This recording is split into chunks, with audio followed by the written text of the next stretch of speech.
Do you like vampire stories?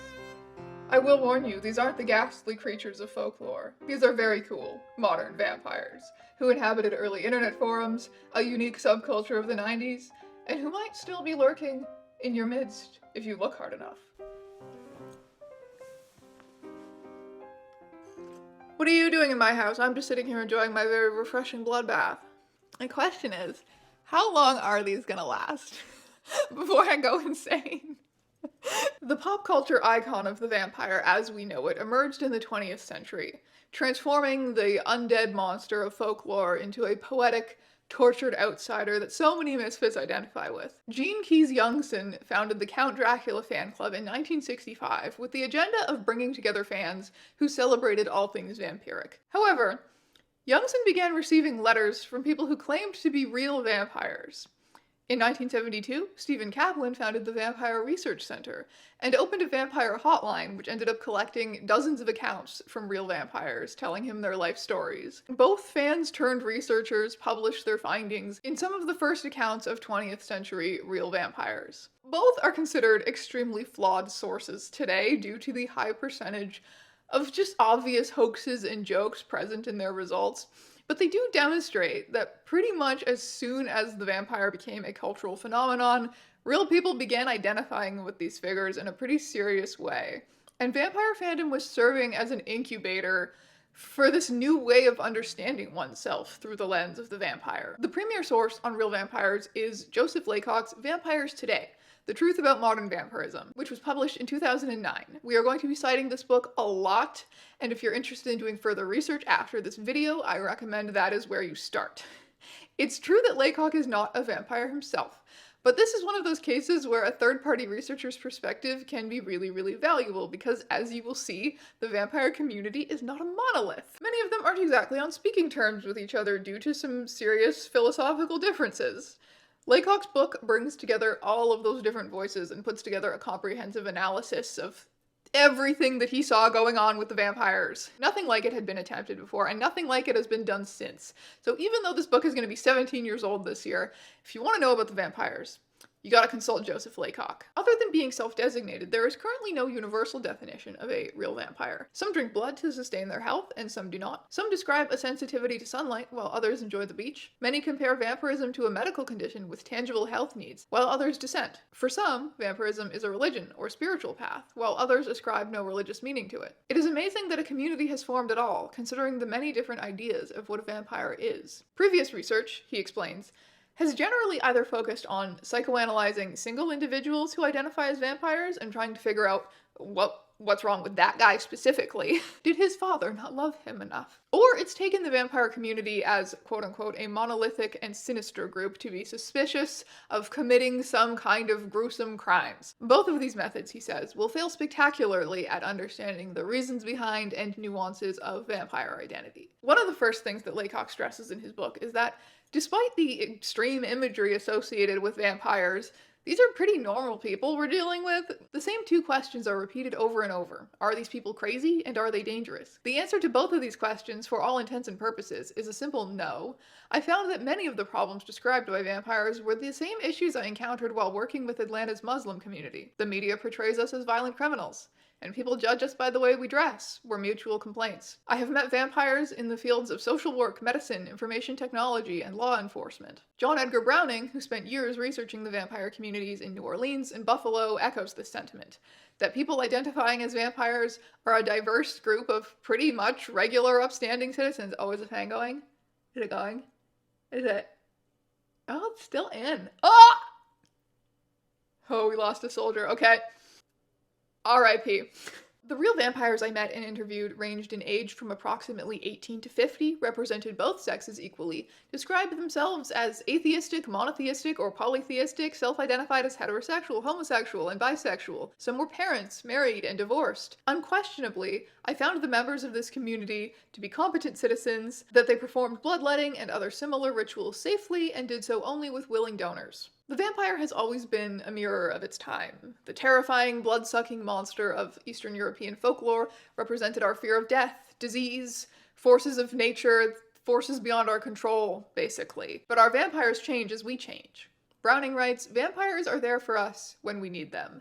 meaning that whatever unspeakable fear you have that is a product of the time you live in, maybe slap a vampire on it to articulate that. Both Browning and Laycock come to the conclusion that the vampire community exists because it fulfills human needs that aren't being met by dominant culture anymore. Needs that are social and spiritual primarily. Laycock references Christopher Partridge's 2-volume work, The Reenchantment of the West, which has been a source for videos on this channel before. It absolutely fucks. This academic text fucks. Basically, Partridge's theory is that while the modern Western world may appear on the surface to be becoming less magical, less concerned with spirituality, more scientific, that's not true at all. The religious institutions that governed previous generations are crumbling, yeah, obviously, but that magic has to go somewhere because humans will always make things sacred. That's just how we are.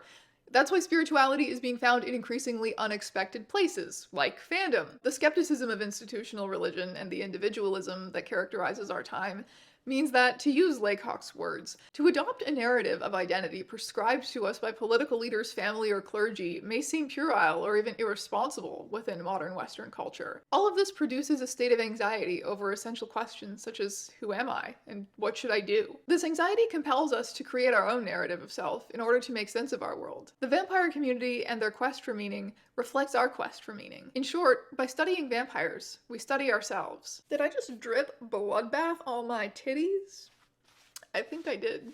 This video setup looks like a podcast couch. I got blood all over my titties.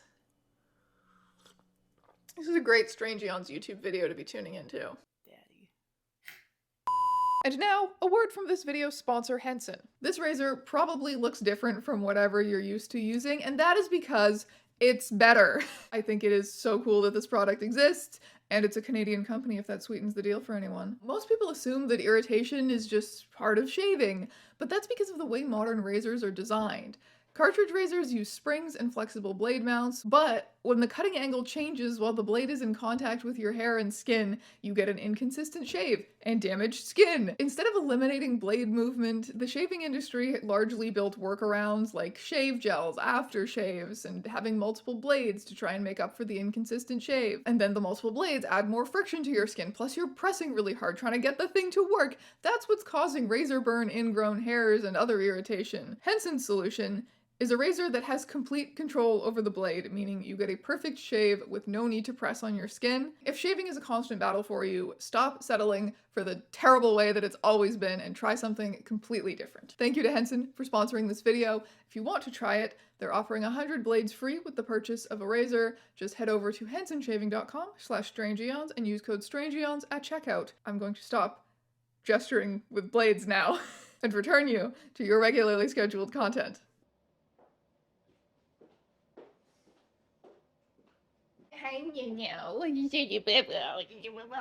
So, theory aside, you want to know what it actually means to be a real vampire. The answer is a lot of things. To kind of give you the lay of the land of the vampire subculture, I'm going to put forth what I'm calling the labels buffet. Individuals may approach the label buffet and choose almost any combination of these things that they want to in constructing their identities. It's a very choose your own adventure. First, we have the umbrella identity of vampire. The vast majority of people who identify as vampires specifically consider themselves to be psychic vampires, sometimes called energy vampires. The concept of an energy vampire to describe just normal-ass people who are really emotionally draining to be around has made its way into mainstream, like, kind of self-help and pop psychology type spaces. But what you probably don't know is that the idea of psychic vampires or energy vampires dates back to the Victorian era and evolved out of more traditional vampire folklore. One French spiritualist in the Victorian era described a type of vampire that, rather than being a walking corpse, was a spirit that could detach from the buried body and prey on the living, a sort of astral vampire that operated on the spiritual plane and fed on life force. We then get the idea of corporeal vampires that feed on life force or energy rather than blood. Now, are there not those persons in whose presence one feels less intelligent, less good, sometimes even less honest? Are there not some whose vicinity extinguishes all faith and all enthusiasm, who draw you by your weakness, who govern you by your evil propensities? These are dead people whom we mistake for living beings. These are vampires whom we regard as friends. And we eventually arrive at a vampire that is human and mortal, but nonetheless seems able to siphon energy from others. This magnetic vampirism is practiced every day and hour in social, most especially in conjugal intercourse. The weak absorb strength from the strong, the sickly from the robust, the aged from the young. One vampirizes by handshaking, by sitting close together, by sleeping in the same bed. The full brains of the clever are sucked by the spongy brains of the stupid. Throughout all these phases, the law of natural equilibration asserts itself, as it does in the whole realm of physics. So we've gone from the idea of a vampire being a walking corpse that drinks blood, to an undead spirit that feeds on life force, to a human-looking, or perhaps even fully biologically human and mortal being that can nonetheless feed on the energy of others. These ideas were not originated by, but were picked up by and popularized by various influencers of the 20th century occult movement. Many of these texts are still foundational to psychic vampires' understandings of themselves. Michelle Belanger, perhaps one of the most recognizable psychic vampire figures, and a very prolific writer on the subject, talks about being able to recognize herself in these sorts of early portrayals, even though they were so negative, which, yeah, I think a lot of queer people can relate to that one. Whenever I was digging through occult texts, all I ever ran across was, these people are horrible, this is how they're going to prey upon your energy, and this is how to protect yourself. I had been out of the coffin at that point, at least to select people. I really pick and chose who I was even going to talk to about any of the stuff. And reactions varied among pagan friends. Generally speaking, at that time, any of the Wiccans or pagans I knew found the idea of being a vampire so dark, so intimidating, predatory. I was barred from Wiccan circles. Actually, I had a donor who was barred from participating in his Wiccan circle's rituals because they were afraid that by my very connection to him, I was somehow going to steal the energy from the rituals and use them for my own purposes. I got a lot of crap from people, I'll be honest. That being said, it is what inspired me to do all of the work that I have done and to make things like the Vampire Codex available freely online, because there was just so much misinformation, and my own path was so challenged because of it. Many modern-day real vampires who are interviewed talk about this idea that all human interaction is energy exchange. Every handshake, every, etc., like that quote. Every conversation with another person, every physical touch, it's an exchange of energy. Think about the feeling when you're at a concert or in a large crowd. In fact, absorbing quote-unquote ambient feeling from crowds is one of the methods of feeding that Michelle Belanger describes in the Psychic Vampire Codex, her guidebook to staying safe and ethical and happy as a psychic vampire. Psychic vampires frequently report being uniquely attuned to energies, having heightened empathy. Some have reported being able to heal other people by draining their negative energy away. So vampires don't even drink blood?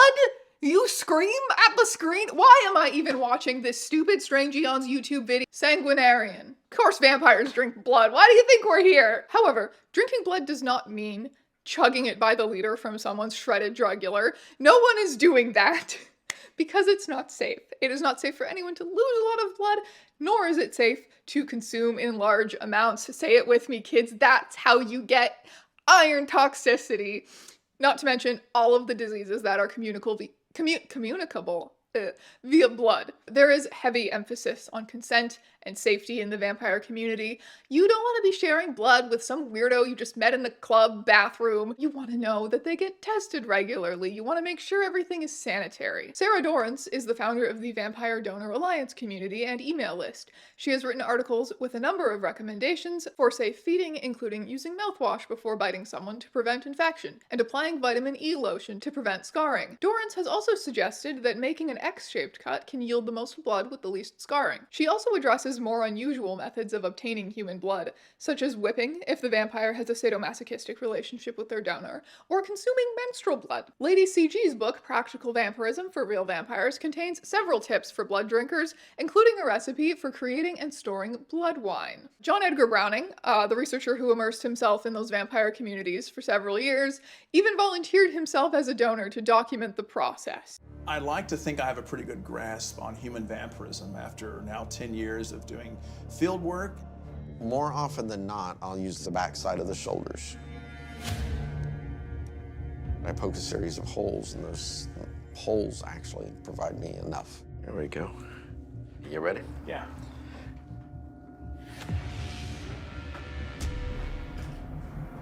That's not bad. Some of Laycock's interview subjects told him that some sanguinarians use animal blood too, usually beef blood or bloody steaks, even blood pudding, as well as other foods that help them reduce cravings when blood isn't available. Curiously, chocolate was the most common after animal blood. Juice, herbal tea, and red wine were also popular. A pair of vampires in London create a drink of ersatz blood out of orange and tomato juice that had been heated in a microwave. You might think orange juice is a really random substitute for blood, but it's actually not, okay? I've been down this rabbit hole because I was trying to make Count Chocula cereal with blood and a glass of blood from my Immortal for a Patreon video, and I was like, okay, so there's two ways we could interpret this. We could go, are we trying to simulate the look of Count Chocula cereal with blood and a glass of blood, or the taste of Count Chocula cereal with blood and a glass of blood? Ideally both. So I do my creepy little Googling. Basically, the best way to simulate the taste of drinking human blood would also involve probably giving yourself iron toxicity. So unfortunately, the sort of metallic tanginess that you get with orange juice is the closest you're gonna safely get. So I assume in this case, the orange juice is for flavor and the tomato juice is for looks, microwave for temperature. Apologies for the tangent, but I simply can't shut the fuck up if I know a fun fact. Some vampires are hybrids, meaning they're both sanguinarians and energy vampires. So if you are helping yourself to the label buffet, you can have both of these. Someone might also consider themselves to be a medical vampire, clinical vampire, awakened vampire are all terms that kind of mean the same thing. The idea that vampirism is a condition they were born with but had to become awakened to the reality of. Being a vampire is part of their nature. They could ignore it, but that would probably lead to a miserable life because they need to consume either blood or energy lest their health will deteriorate. According to the Atlanta Vampire Association's definition, without feeding on either blood or energy, the vampire will become lethargic, sickly, and often go through physical suffering or discomfort. There are alleged health benefits to blood. You've probably heard about that guy who's obsessed with living forever who injects himself with his son's blood, or like celebrities getting vampire facials or whatever.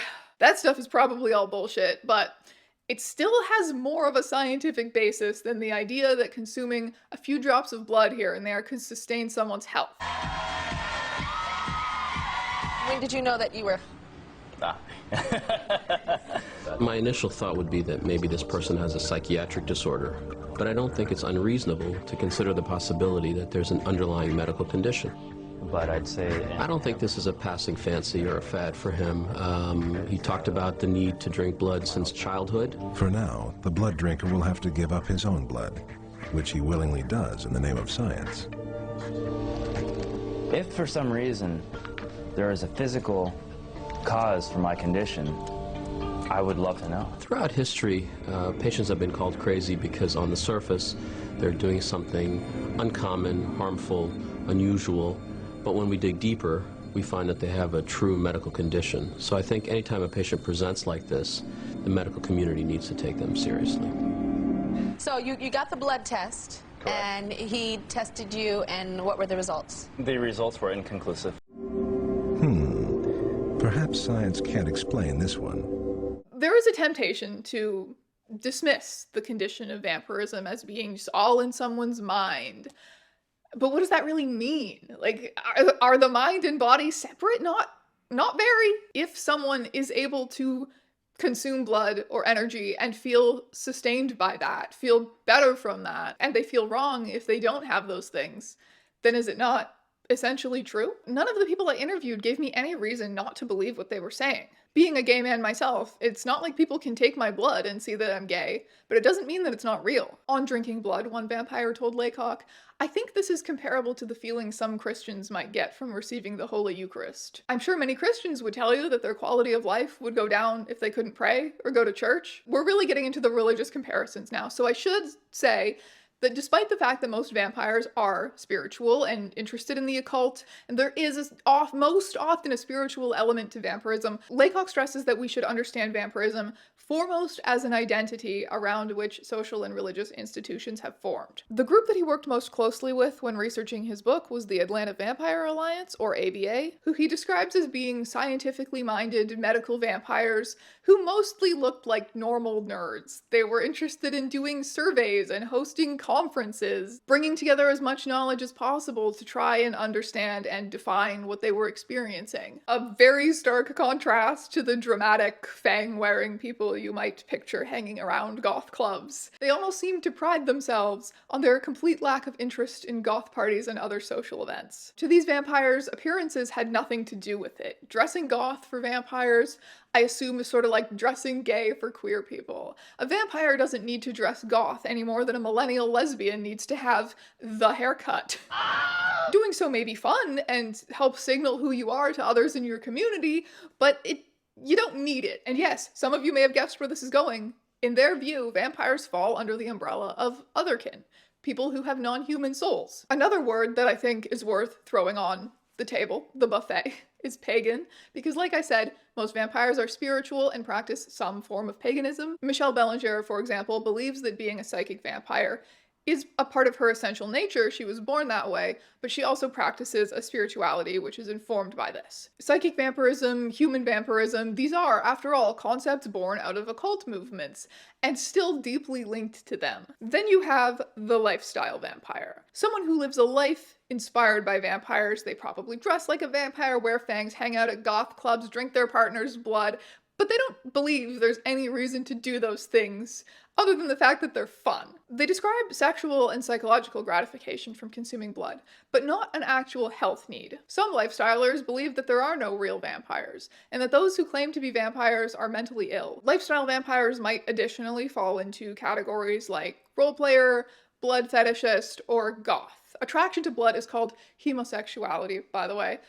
Goes far beyond the vampire community. Laycock made a point of looking into people who are really into blood but who are not vampires. One woman says that she equates blood with love in part because of the Catholic imagery of Christ and the martyrs shedding their blood. Catholics not beating the weird allegations once again. So, quiz time. Let's lay out some hypothetical guys.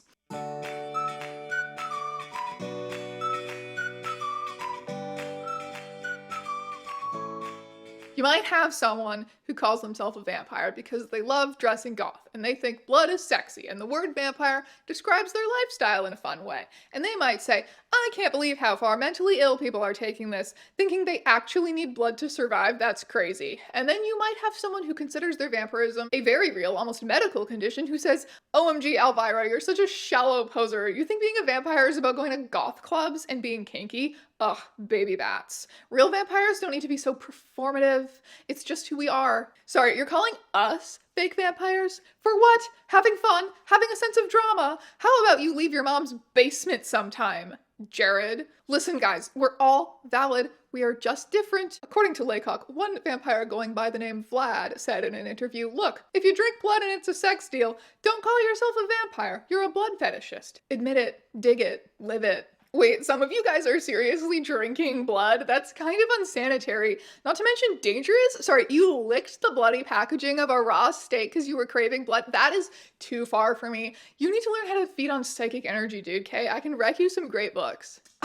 Real vampires drink blood. Consuming blood is only efficacious because blood serves as a medium for psi energy. So you agree? So you agree it's literally all the same shit? Can we stop arguing? Philosopher Ian Hackling produced an essay entitled Making Up People, in which he argues that as new categories of people are defined, individuals will spontaneously come forth to fill them. Thus, if the category of vampire appears in discourse, it is inevitable that someone will identify as a vampire. Hackling's thesis can be applied even to categories of supernatural monsters. Montagu Summers describes a case in the Gascony region of France in 1603. Okay, bear with me, okay? Rumors began circulating that children were disappearing. At the height of these rumors, 13-year-old Marguerite Poirier claimed that she was being attacked during a full moon by a beast resembling a wolf. Based on this evidence, French peasants naturally concluded that the children had been devoured by a werewolf. Strangely, Jean Grenier, a 13-year-old boy, confessed to being the werewolf. He stated that he had changed into a wolf and attacked Marguerite, and that he had eaten all of the missing children. Watch out, because if you make up a guy, they will become real. All of us are just making ourselves up.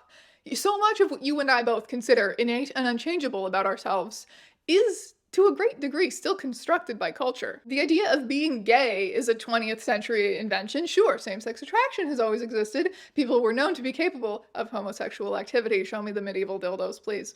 But the idea that homosexuality was an unchangeable part of someone's identity wasn't really a thing until early 20th century sexologists began to study queer people. Similarly, a lot of mental health conditions weren't given words until recently. Someone may have had symptoms of schizophrenia hundreds of years ago, but would they really be schizophrenic in the way that we perceive people today? The widespread cultural recognition of a type of person also changes the way that people are able to move through the world and how they're understood and how they understand themselves. Even the concept of teenagers, of your teen years being a unique phase of life with expectations distinct from childhood or adulthood, really doesn't go back that far. We use the word lesbian because an ancient writer who talked about desire for other women was from the island of Lesbos. If I can be a lesbian, then why can't someone be a vampire?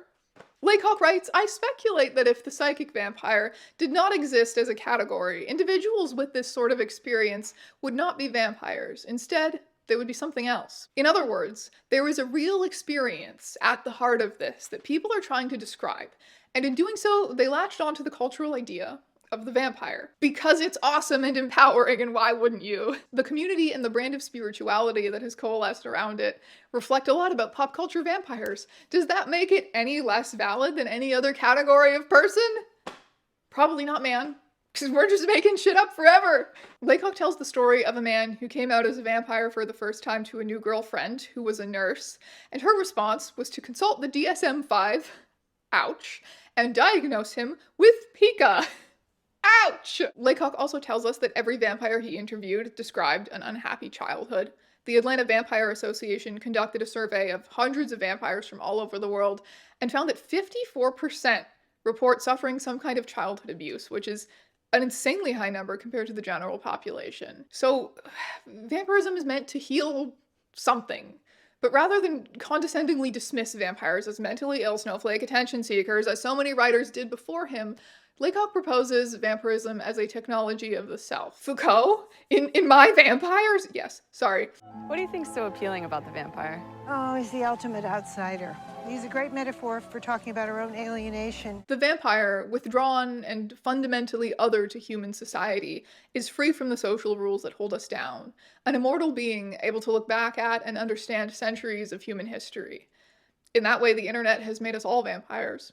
Supernatural beings with access to unfathomable amounts of knowledge, looking out on the world from our towers, but unable to quite connect with other humans. In Camp is Undead, Queer Vampire Becoming in the Age of Nonconformity, Malcolm Thayer writes, in living with and loving other queer people, and particularly transitioning, I finally understood immortality. Stalking down dark streets, holding hands with my queer trans family, injecting hormones, and feeling the drugs mutate my body, I realized I am deliciously living the monster movies I have devoured my whole life. The vampire represents the opportunity to create oneself as not just an outsider, but a beautiful, powerful outsider on one's own terms. And to maybe even find a family of people who understand that. Now, the history of the vampire community is extremely nebulous. Nobody fully understands its origin. Not even vampires. Laycock attributes this in part, I found this so funny by the way, he attributes it in part to the tendency of vampire elders to exaggerate the amount of time that they've been active and the age of their esteemed houses. But nobody can prove shit. There just isn't great documentation of much prior to the 90s, and people tend to lie for vampire clout. It's impossible to say how many vampire groups have existed in the image of pop culture vampires, because so many of those groups probably organized underground, lasted maybe a year or two, and left no documentation. There is an account in the Occult Review from 1934, yes, 1934. Laycock is kind of skeptical of it. He gives it about a 50% chance of actually being true. But it describes a cult comprised of women of all ages who wore red dresses, had painted red nails, and met in a basement with red walls and a red floor. They had 2 male leaders, who the author suspects of constructing all of this to manipulate vulnerable women. Tale as old as time. The women were convinced that they were psychic vampires and would go into meditative states in which they would carry out psychic attacks on enemies. In 1934, like that's early, right? Or is it though? Because All of the occult literature laying out the foundation for psychic vampires existed. Dracula, starring Bela Lugosi, was released 3 years prior in 1931. Like, it's possible! And then if we're following the trail of real vampires, we have absolutely nothing to go on for just a few decades. 1960s was when fandom in the modern sense really started kind of happening. The character of Barnabas Collins from Dark Shadows was very compelling to a lot of people. The vampire was beginning to shift from monster to endearing misfit who resonated with a lot of human misfits, and by the 70s and 80s there was a full-on vampire media boom happening. Lestat had been released upon society, and nothing would ever be the same again. At this point, there were almost certainly individuals who were thinking of themselves in the way that the vampire community eventually would, but there wasn't a community yet. The only records we have are these kind of individual case studies, like those collected by Youngson and Kaplan, but these vampires would have had a very difficult time finding each other. These were the decades when the vampire community was starting to emerge out of what Michel Belanger has called womb communities. Subcultures and fandoms that sort of incubated it. So, vampire and horror fandom, role-playing games, the BDSM and fetish scene, and occult groups, mainly. If you've noticed that a lot of vampires tend to be goths and nerds and witches, that's because they came together for the first time in spaces meant for goths and nerds and witches. In the early 90s, we start to see zines and newsletters targeted towards the vampire community pop up, featuring articles in Vice columns, and we see people starting to collectively define what a real vampire is. We also cannot talk about the real vampire community without talking about a role-playing game called Vampire the Masquerade. Vampire role-playing started with like DIY games based around Anne Rice's Vampire Chronicles universe, and then in 1991, White Wolf Games released Vampire the Masquerade, inspired by and capitalizing on the Anne Rice craze. And it was wildly successful. Now, real vampires absolutely do not want to be confused with role players, and role players absolutely don't want to be confused with real vampires. They have some differences. However, we cannot avoid the fact that the vampire subculture and Vampire the Masquerade are deeply entangled. The two spaces could be very difficult to tell apart in the beginning. One vampire that Laycock interviewed said, "The first time I had access to the internet, I immediately entered vampire into the search engine. For the following few months, I was fooled into believing a group of LARP gamers, and though their claims were not wild, they convinced me that I was human, and they were not. When I finally realized that these people had spent the entirety of our correspondence in fantasy, I felt more betrayed than I can put into words." That role-playing scene helped to form a unique vampire lifestyle subculture in the New York club scene, closely related also to the goth and fetish scenes. Eric Newsom poked around in this scene a little bit for his book The Dead Travel Fast, Stalking Vampires from Nosferatu to Count Chocula, and the interviews he conducted reveal a confused miasma of role players, fetishists, nerds, and real psychic vampires, all mingling together under the cover of darkness. Once you strip away the finger armor, black lipstick, hair extensions, and leather, you are left with the same square pegs that got stuffed in their lockers in high school. The captain of the football team never seems to end up thinking he's a vampire. It's the unnoticed geek in the corner who eventually ends up declaring himself undead. None of this should surprise anyone. It's pretty obvious when you are around these folks that one of their fundamental attractions to vampirism is the ability to shock and empower. He asked one representative of the community, "Why all this, I guess? What attracts you to all this?" "Vampirism is an archetype for us," he responded, demonstrating that he'd anticipated this question and thought through the answer ahead of time. "To us, it just makes sense. Some people expect us to be crazy. We really aren't. It's just something we all have in common and unites us. We're into all the elements of it. We use the vampirism as a metaphor. It helps them articulate the fact that they're different in a way that is empowering." Enter Father Sebastian Van Houten, a dental assistant whose interest in vampires started in the role-playing scene. He made a name for himself as the Fang Smith. Good evening, this is Father Sebastian here at the Fang Shop, New York City, inside the Halloween Adventure Shop. This is the Vampire Central. This is where Sabretooth's headquarters is in New York City, and Sabretooth is a company which makes custom-made fangs and opticals. Basically what we promote is the vampire lifestyle in tradition and philosophy, which is basically based on taking the vampire mythology and turning it into a tangible, real-world experience. As Vampire the Masquerade role-playing and the vampire club scene were taking off, the Fang business was booming. Father Sebastian got a job as a club promoter and used his resources to organize extravagant vampire balls that became all the rage in the community. At one point, they were holding weekly vampire nights at a gay bar. Weekly?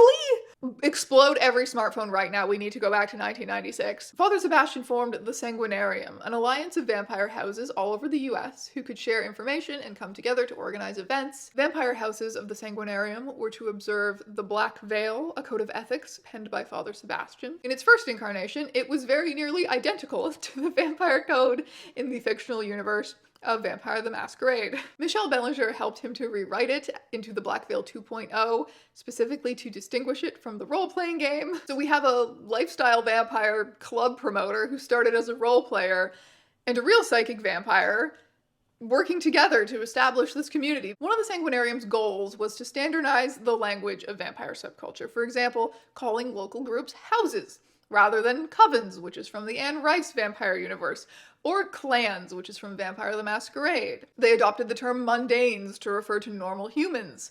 Father Sebastian says he took that one from Ren Fair terminology for a person out of costume. Every house in the Sanguinarium had a unique sigil, which was based on the Ankh. They produced a donor's bill of rights to ensure that blood consumption was done safely. So the prevailing idea of this vampire scene of the 90s that was centered in New York was that vampirism was a lifestyle choice, but there were people in there, like Bellinger, who claimed to be real psychic vampires, and they all kind of coexisted and contributed to this conversation about what vampirism meant. That wouldn't last forever, though. By the time Laycock was researching his book, those two philosophies were not coexisting very well anymore. Bellinger and Sebastian were no longer on speaking terms. All right. Now it gets even weirder. Strap the fuck in, homos. So, some people, as we've established, might do vampiric things or casually call themselves vampires without believing they are born with some essential vampire nature. Now I'm going to tell you about initiated vampires. And by initiated, I do mean into vampire cults. The majority of the vampire community is a loose network without much hierarchy. In fact, there is a common mistrust of authority and institutions.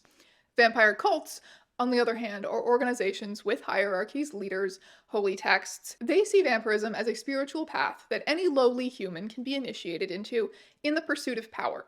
They generally believe in some kind of astral vampire beings that pass on knowledge or guidance or power. The real vampire community and vampire cults are very separate things. Vampire cults are sort of Satanism's fault. The Church of Satan, if you are not familiar, was founded by Anton LaVey in 1966, and crucially, does not involve worshipping Satan as a real deity. Satanism focuses on the biblical figure of Lucifer as kind of a model for anti-authoritarianism, individualism, curiosity, pursuit of truth.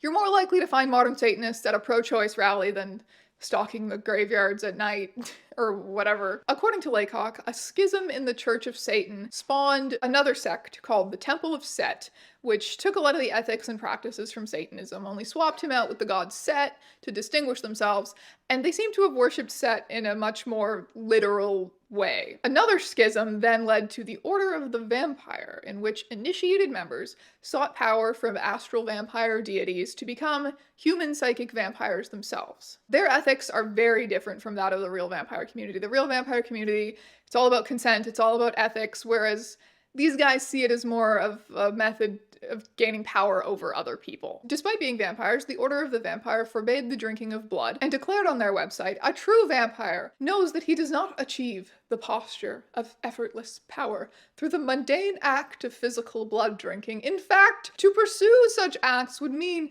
that he did not understand his own condition, let alone vampiric black magic. Okay. Shade. It should be readily understood by all who seek admission to our order that we are unique and separate from the various right-hand path-driven online vampire community groups and houses that have sprung up over the past few years. Such groups promote a weak and powerless version of the vampiric archetype among a myriad of fuzzy new age ideas such as missing chakras, otherkin, and a need for blood drinking. We do not tolerate such in our ranks. Literally, medical vampires DNI. I find it funny that these guys are like 2 degrees removed from Satanism when pretentiousness is one of the mortal sins of Satanism, because oh my god, these are the most pretentious bitches I've ever heard of. Probably the most well-known vampire cult is the Temple of the Vampire, which, yes, is different from the Order of the Vampire. They're really hated by the rest of the vampire community for being,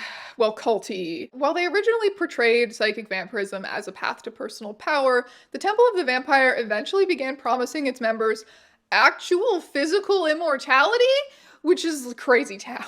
Temple of the Vampire life force message boards. I have researched the temple. Is this real? What do you mean by immortality? The temple has identified 3 methods that can lead directly to immortality, 2 of which come directly from modern science, and the 3rd from our own traditions. There is a 4th that is being considered even as, oh yes, there are 3 methods to immortality, 2 are science, 1 we made up, and the secret 4th, there's a secret 4th one also. We realize that immortality cannot be proven, since you would first have to live forever to do so, and forever hasn't happened yet. When we say immortality, we refer to the ability to return to full physical life, even if you die. I'm starting to get the sneakiest suspicion that these guys might get along with the rationalists. Immortality is not dying dead forever, but being able to return to life with a physical body here in this world as yourself. So yeah, so like the rationalist tech bros who freeze themselves because they think science is going to bring them back. Laycock stresses that vampire cults like the Temple get a lot of attention because of how extreme they are, but they are a tiny minority of people who consider themselves vampires. To join, you have to buy an expensive vampire Bible and a bunch of their other products to complete an initiation ritual. You will then get added to their mailing list. And that's kind of it. Like, these losers never even meet up in real life. Their whole deal seems to be taking people's money online, starting discourse, being as exclusionist as humanly possible. Vampirically possible? A member was once fully excommunicated for leaving a comment on Michelle Bellager's live journal. I'm sure you can imagine how pissy they got when a member of the real vampire community leaked their vampire Bible. You are just another tragic hero type who cannot stand those more successful than you. You feed out of a need for abject survival. Temple of the Vampire members feed consciously to fuel and improve themselves, to make themselves more. You cannot learn to be something, so you punish and attack those who do. Indeed not. I violated copyright law because I wanted people to see the truth of the pathetic temple shortcomings. I was born a Psy-Vamp, not like the humans like yourself the temple teach to become energy leeches. You thought I was exaggerating with the hypothetical discourse. But it is that crazy. Speaking of vampire discourse, Father Sebastian is still one of the most visible members of the vampire community today, and he is very protective of the community's image. Blood drinking is a particularly sensitive topic for him. It's a bit controversial, actually, in the vampire world, believe it or not. Yeah. I'd like to interrupt. Was there a discussion about blood drinking? I had to interrupt. Yeah. The Sabretooth clan is very concerned with this because the real vampire community has made so much trouble for us over the years. No, you made that very And we need to be very cautious of it. He explains in this Vice piece that blood consumption is a cool fetish that should be done safely between consenting partners. He doesn't subscribe to the idea that vampirism is a condition. In fact, ideologically, he sort of, at some point, found himself identifying a lot with cults like the Temple of the Vampire. Problem was, the Temple were assholes. So he decided to do his own, more fun cult, and called it the Ordo Strigoi Vai. No, that's wrong. Actually, what happened was Sebastian met a mysterious European man named Dimitri at a Renaissance fair who gave him a copy of the Temple's Vampire Bible and told him it was pretty much all true. Too bad the organization sucked. Ha, get it, sucked. Dimitri took him to an amazing underground vampire club where everyone was wearing real Victorian clothes and not Hot Topic clothes. Dimitri and his entire coven then disappeared in the year 1996, leaving Father Sebastian as the only witness to this beautiful vampire world that had existed for real, for sure. So he founded the Ordo Strigoi Vai to be the Temple of the Vampire, but fun. Mixed in some other occult traditions, and there you go. He's a bit of a serial plagiarist, but he does have a sense of drama, so that's a redeeming quality, I guess. Vibes absolutely all over the place, but I'm not getting personally involved in decades of vampire discourse. Laycock writes, while the vampire community existed before the internet has allowed it to flourish like never before. Vampirewebsite.net. Vampire-friendly bars/clubs. Letter from a real slayer. Vampire questions and answers. How to get blood. Vampire myths and facts. Do you have unusually pale skin? Your skin doesn't need to be pale to be a vampire. It just needs to be pale in comparison to what your skin tone should be. If yes, then cook up 1 or 2, depending on the size, medium rare steaks. If by the time you're done enjoying the second one, you have a new pinkish color through your body that you haven't had in a while, Read no farther. You are a real vampire. Are you a naturally strong magic/energy user, self-taught or self-realized? Do you tend not to be scared by the typical sudden loud noise in a movie or things like that because you sensed it coming? Are your nails clear like glass, yet very strong? Is your bedroom the coldest and darkest room in the house? Can you hear a whisper from across a room? Do you always feel a strong urge to travel? So there's a lot of physical criteria to being a real vampire here that I don't think all of this is widely agreed upon. I think that some of this is unique to this person or group of people who put together this particular website. Vampire myths and facts. Real vampires don't need blood, they only need some part of blood or just energy. Myth. Some real vampires do need blood. Real vampires can fly. Myth. Sunlight kills real vampires. Extreme exaggeration. Real vampires are undead. That is a myth. Real vampires are immortal. Extreme exaggeration. Oh yes, okay, so this one is not full. I think I know why. I'm not reading the screen. I'm not looking at it, okay? I'm quizzing myself on my vampire knowledge. It's because a lot of real vampires believe in reincarnation, and they have been a vampire in every lifetime, and they are able to unlock memories of those past lives, and so that is sort of a form of immortality. Is that what you're gonna say? Real vampires are far from being immortal, however, we do age noticeably slower, and we do survive a lot of things, but not everything that a normal person should be able to survive. Okay, so that's not what this website said, but I know there are vampires who believe the thing that I just said. Also, Liz Vampires is a long-standing real vampire website, forum, and chat with the goal of being a useful and pleasing place for those who seek knowledge or support. Enter. Oh my god, I love when a website has like a little landing page with an enter button. Oh my god. Enjoy the labyrinth. You'll find many of the rooms have layers and passageways. Sign the guest book. Ink, blood, your choice.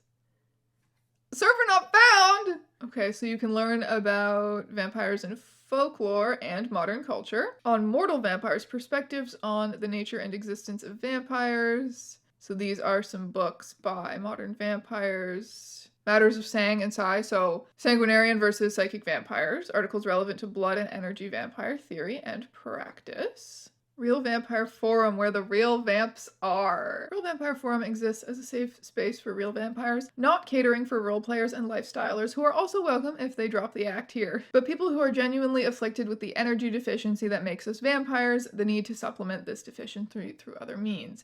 Non-vampires, mundanes, and others seeking clarity and understanding about vampires and vampire nature are most welcome here on the forum, and to participate fully in discussions and make friends. Whether we are Psy or Sang or somewhere in between, we are still equally vampires. Despite this, we are also still essentially human, and we need to communicate with others of our kind to learn and grow, which some feel is best done in a face-to-face manner. This is not always possible for obvious reasons. One never knows whether that new-found online friend may turn out to be a real-life predator, so care and caution are always the best advice. That is why the forum is here, to find answers, to ask questions, and discuss ideas. We can be ourselves here and not have to hide what we are from each other. Real Vampires Forum. General stuff. Announcements. Homework, health questions, advanced questions. Well, I guess I'll start with the questions before the advanced questions. So I'm 18 and I really want to meet some vampires so I can befriend them, but it's harder for me to find any, so I'm wondering if there's any yearly convention or perhaps a place where you hang out. The only place I know are the ones that are on Steve's site. Who is Steve? But if you just want to chat with some vampires, me and a few others on the site would be more than happy to do so. I don't think there's any legit place available for normal people, only fake clubs. Oh, so like, the lifestyle vampire clubs. Even I as a real vamp don't know any legit places where only real vampires. There's some kind of ball in New York around Halloween or Christmas time, I think. That would be Father Sebastian and the lifestyle vampires. Hey, where can I get a real vampire in Africa? Kenya to be precise? Because, I really want to be turned one. Have reconsidered the disadvantages. Read the website. Okay, Steve, but have read it severely. No, you clearly haven't. I haven't just read it. I've read it severely. I think we should all start using this. Meetups. Canadian vampire meetups. Vampires near Orangeville, Ontario. Okay, when was this posted?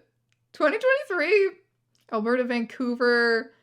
Oh my god, I feel bad for any vampires living in Alberta. I feel bad for anyone living in Alberta. Darknessembraced.com. Oh, this one is gorgeous. Real or modern vampires are indeed human. They are often split into two types. which are Sang and Sai. It is not uncommon for a person to have traits of both types. People are born this way and often realize they are of this nature by their awakening. You cannot become one by drinking the blood of a vampire, as numerous fictional works have made up. Vampirism is indeed a condition that can affect each person in its own way, but yet share a certain basis energy. And one way or another, our bodies are our hosts and are not immortal. There is only one possible theory I can post to suggest anything in relation to immortality, and such a subject is another personal view and not something that is necessarily bound to this culture, but some believe their souls are that of vampires from the past. I told you about that one! Total almost 6,000 members. That's not bad. Global directory. The directory is designed to aid individuals as well as vampire and other communities, bridging communication gaps and encouraging social networking within local geographic areas, connecting vampires, donors, Therians, and other kin in the social media and mobile peer-to-peer era. Voices of the vampire community. Public meeting transcripts. Discussion agenda. Welcome to the first public meeting of the Voices of the Vampire Community for 2008. The purpose of the Voices of the Vampire Community is to develop friendly relations among various houses, covens, orders, organizations, and individual leaders of the vampire community to encourage cooperation in solving community-related problems. Okay, so today they're working on topics like, why do you devote your time and energy to this community? Why are you here? If you had to point to one positive or defining characteristic of the vampire community, what would it be? And why do you feel it's so important? What do you consider to be the single greatest inhibitor to productive conversation or continuing education for those who are part of the community? Oh, this is fantastic, and they have so many of these. Vampires love data. Is what I'm realizing. Oh, they have articles in a lot of different languages here. Well, hello, mister. Are you my little vampire? Yes, I call you my little vampire because you have little fangs. Yes. Hey. Hi.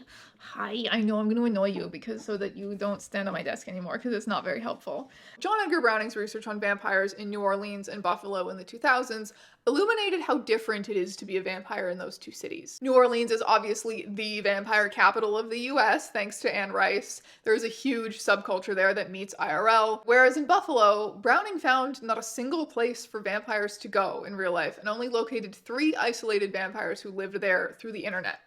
The internet had allowed these people to identify with vampirism in an individual capacity without membership in any IRL groups. Those people were more aware of the worldwide vampire scene, whereas the New Orleans vampires were more concerned with the local scene. And according to Father Sebastian, the dichotomy between lifestyle and real vampires is thanks to the internet.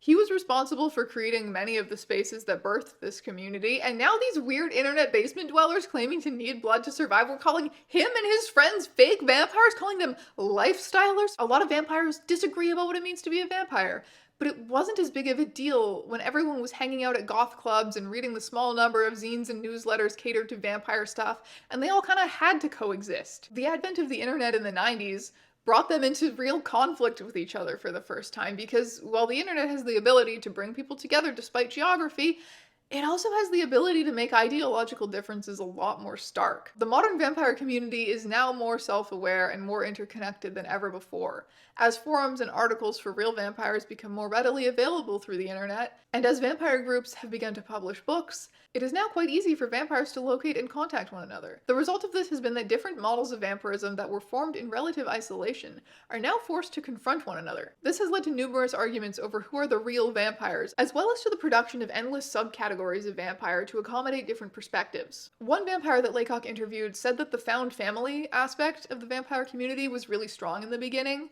but he eventually withdrew from it due to the infighting, petty drama, and backstabbing that increased as the community grew and people started to covet leadership positions, and as different groups began to passionately disagree about what it meant to be a vampire. Another big strain on vampire-vampire relations was the way that they were being portrayed in the media. When that happens, everyone kind of wants to distance themselves from that guy who was just slightly weirder than them. Oh my god, I would never drink blood in an unsafe way, but that guy over there, I don't know. I was born this way and I'm living an ethical life and I deserve rights, but I don't know about that guy over there. Vampirism, the most recent manifestation of the occult, has led to many crimes, ranging from vandalism to murder.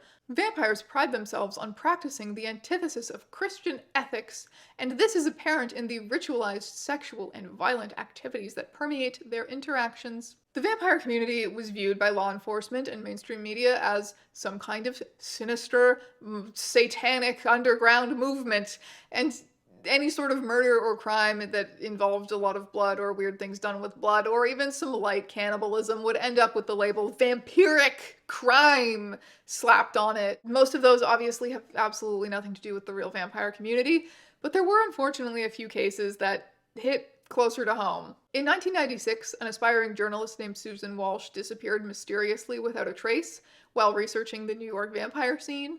Sensationalist headlines may have failed to mention that Walsh had recently published an expose on the Russian mafia and had confided in friends that she believed said mafia was stalking her. So my bet is on the mafia rather than the goth LARPers. A teenager named Roderick Farrell, who called himself a vampire, drawing on lore from popular media like Vampire the Masquerade, Vampire Chronicles, and Lost Boys, murdered a couple who were strangers to him in cold blood. During the trial, vampire media, goth culture, role-playing games, paganism were all made out to be evil, corrupting influences on our youths. Anne Rice had to issue a statement saying that it was unfortunate that some of her books were found in the car that the teens fled the scene of the crime in.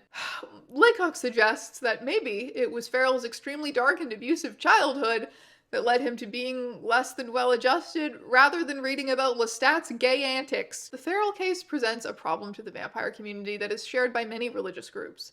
While the overwhelming majority of Muslims are not terrorists, some are. While the overwhelming majority of Christians would never bomb an abortion clinic, some have. No group should be judged by its violent periphery. When he concluded his book in 2009, Laycock believed that the real vampire community had received too much exposure and media attention to ever fully, quote-unquote, go back in the coffin. In the 2000s, everyone wanted a vampire in their reality TV show or documentary. Blood. My favorite. This has gone south, and I just had a lump in my throat. I thought I was gonna throw up. I was like, okay, this is disgusting. The vampires Laycock worked with apparently received tons of unsolicited requests for interviews and appearances. But despite that, even in the midst of massive media attention, the community is eroding instead of growing. An Atlanta Vampire Alliance member showed me a chart on his laptop measuring the amount of online activity by the vampire community over the past few years. The chart indicated that online activity had been steadily declining for several years. The community is contracting, he said. It's going offline and underground. My contact believed that as more television shows seek vampires and film interviews, the old guard has become jaded and withdrawn from the community. Laycock believed that the community was just changing, however, not actually going away. He proposes a future in which the trajectory for the real vampire community has been not unlike the gay rights movement. You know, the 19th and 20th centuries had underground secret societies for queer people, just like the 90s had secret vampire subcultures. One day soon, vampire and other kin identities will be able to exist in the open and receive mainstream approval. He touches briefly on things we're gonna have to figure out as vampires integrate in society, you know? Will they receive religious protections under the First Amendment? What does it mean to raise one's children in a vampire way? This prediction on his part strikes me as wildly, wildly optimistic, you know? Maybe because it's been 17 years since his book came out and that kind of didn't happen? Vampire subculture is less visible than it was then, and other kin identities in general are still considered very strange. The vampire community still exists, sure, but it hasn't grown, and if anything, it might have shrunk since the 2000s. It certainly hasn't progressed towards the mainstream, but if you look, you will find them haunting the internet still. And that's the video. Thank you for watching. Thank you for learning about real vampires with me. I honestly have the sneaking suspicion that we've only scratched the surface here, but this video is, what, 45 minutes, an hour long already? Maybe there is more to talk about regarding the vampires. I won't write off that possibility. But anyway, that is truly all for me now. I will see you in another video very soon, my friends.